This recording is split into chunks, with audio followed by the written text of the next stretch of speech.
Түлкі мен тырна ертегісі. Ертегіні аударып дыбыстаған Исаинова Гүлсім Оразовна. Ертеде, тырна менен түлкіде достық сезім оянып, түлкі отыр ойланып.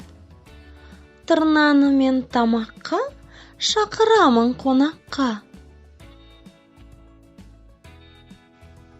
Ішіп ап түскі асын, түлкі кетті көршіге. Үйіме сен кел, досым, отырайық біз бірге. Аяғы ұзын тырна келісіпті баруға. Таң атқанда жолменен қонаққа барады екен. Түлкі оны қарсы алады, ботқа пісіріп қояды. Тәрелкеге оны салып, майменен бетін жағады. Үстелді де тықылдап, тәрелкені сартылдап, тырна ботқа жеймін дейді, тұмсығына дым түспейді.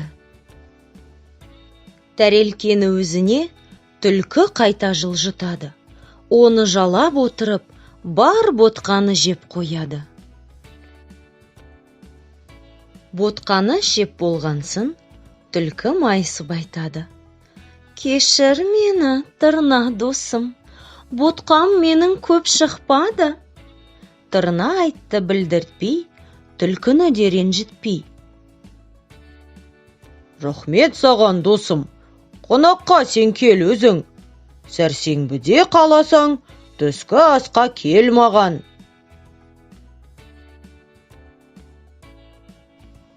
Сәрсенбінің таңы атып, түлкі жолға аттанды. Қонаққа барамын деп, таңертең дайындалды.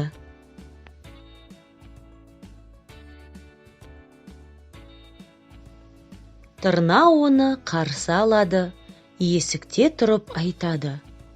Жолдан шаршаған шығарсың, мүмкін көже ішіп жатарсың, деп ұзын құмыраны түлкіге жылжытады.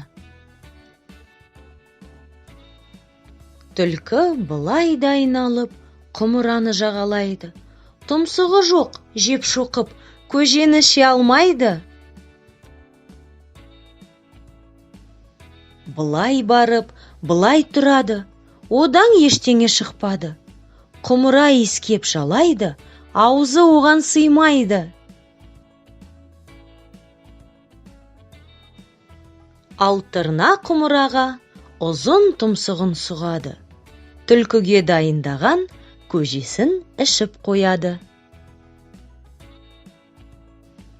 Ішіп қойды көжені, ал түлкі іше алмады.